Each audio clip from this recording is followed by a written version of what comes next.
What's up, everybody, and welcome back to more Sly Cooper and the Thievius Raccoonus speedruns. We'll be starting off Vicious Voodoo's The Dread Swamp Path. And these ones ended up taking me a long time to do. I'm not really sure what it was, but I struggled with this entire section of levels. Basically, don't let anything get in your way, which is actually pretty hard with the spiders and the stupid tree things. Mosquitoes aren't too bad, but you know, I can't really say that there are many tips for these levels now. Just run along and don't make any mistakes. The time isn't too terrible, so it's not like you have to have a perfect run. But like, see, swinging at that, I pretty much just get lucky that I don't get hit. So right here I jump off to save maybe a fraction of a second and just go ahead and skip these guys. One thing I can suggest is that instead of sliding along this wall, just jump and you can land back on, and that'll take less time than walking across it. Roll down this hill and follow the path through this village that I take. And I'm not really in too much of a hurry here because I know it's almost the end and I have plenty of time left. So there's your first level. And then we head on to Descent into Danger, which, sorry, I paused it a couple times here and I can't seem to get this gate open. Not sure why. I thought about restarting, but I said, oh, to heck with it, let's just go. I had a lot of trouble figuring out the time for this. Because I was pausing, I kind of got lucky that I just went ahead and went with it. So you have to get it so that guy either hits the wall or isn't looking. And I timed that perfectly to go right along with that guy without even stopping. These turtle heads aren't too bad to avoid. Just make sure you head for the candles first. Otherwise, you will end up having to redo your run. There's not really a good way to do this either. I tried rolling down on this arm a few times and ended up just falling off and having to restart, so don't worry about doing that. Here the lights aren't too hard to avoid, and the wood falls pretty slowly, so basically, I mean, it's as you see it. I still can't offer much for help. Try to jump off this right away so you don't have to climb up the whole thing, that rope there, because they do sink down and make you climb up further. If you can, go ahead and get in that big spot between the lasers there so you can jump out on the other side. Now here you have to hit all the candles, so make sure you take a good path. Otherwise you'll be taking up a lot more time to go back for those candles. When I first got there I didn't know you had to do that. But here, oh, almost lose it. But, you know, it's just trial and error. You gotta keep doing some of the levels over and over again. You never really know what might happen when you get in a hurry.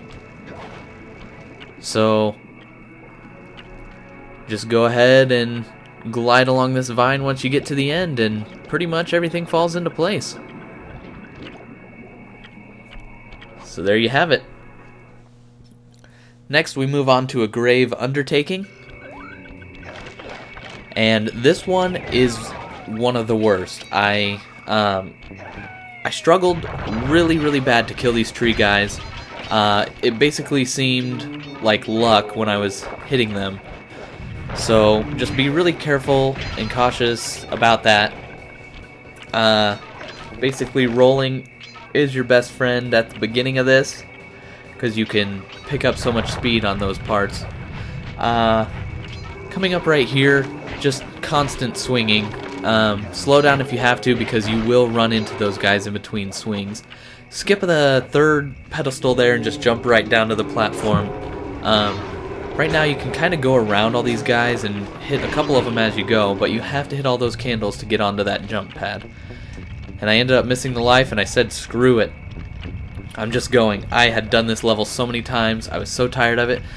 Be careful kind of skipping on those, because you can hit the lasers, jumping off. It seemed way harder to jump off of that laser section than any other section I had done before. But yeah, you can jump around the second set of lasers to climb up that rope like I did.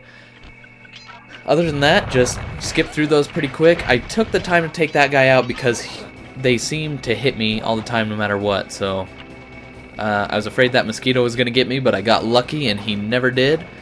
I tried to hit him ahead of time, but it never really worked out. So this is part of the reason that this level sucks so bad. I tried to skip there, and I said, you know what? Maybe I'll have enough time, I'll give it a shot. So even messing up and falling into the water, I was still able to come back and grab that and finish this speed run in okay time. So just keep that cane swinging. Almost to the end here. I don't even think... Oh, I swung at the mosquito, but you don't really need to. Just run on by him. This one, take it a little bit slower. I know that I have plenty of time here. There you go. I even fell off in 15 seconds left.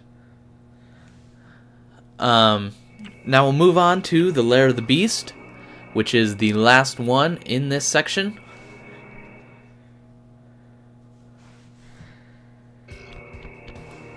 Alright, so I honestly don't remember much about these. I've been playing so much Sly 2 lately, but I'll try to talk you through it if I remember anything.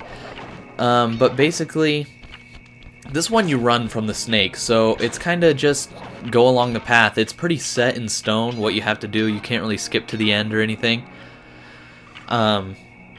So basically, I guess you just have to learn the path that you're going to take. Swing like crazy. You know, it's hard to offer advice when there are no skips that I could find. Try to hurry up on these, let the thing speed you up. Somehow I got lucky and the game just magically hooked over that one last jump back there. But as you can see, we're coming up on this snake, but you can totally let the game skip or like speed up your character by doing those jumps fast enough. And I probably could have jumped onto that railing a little bit sooner and it would have saved a fraction of a second, but it's not too big of a deal, I don't think. And we're coming up on the part where I think we get attacked anyway. Yes, it's right on the other side of this hook. And as you know from playing the game, this is pretty much all set in stone, so you can't even see what's coming up. It's hard to skip anything, even if you wanted to. But there's nothing to worry about because it gives you plenty of time. So just don't panic, don't freak out. You've been through this part of the game before. Other than that, there's not really much advice I can give. I don't know how much time I finished this with, but it should be decent time. Yes, we're almost here, I think. Yeah. So, time stops for that little cutscene there. And there we go, 5 seconds left. It's not perfect. You always want to have a ton of time left, but it works. So, there's all the Vicious Voodoo levels. I will be uploading the final set later today. So, I hope you guys enjoyed this, and I hope you will enjoy that. And I hope you all look forward to Sly 4 on Tuesday. So, I'll finish up Spyro tomorrow, and we'll be starting Sly here soon. Thanks for watching, everybody.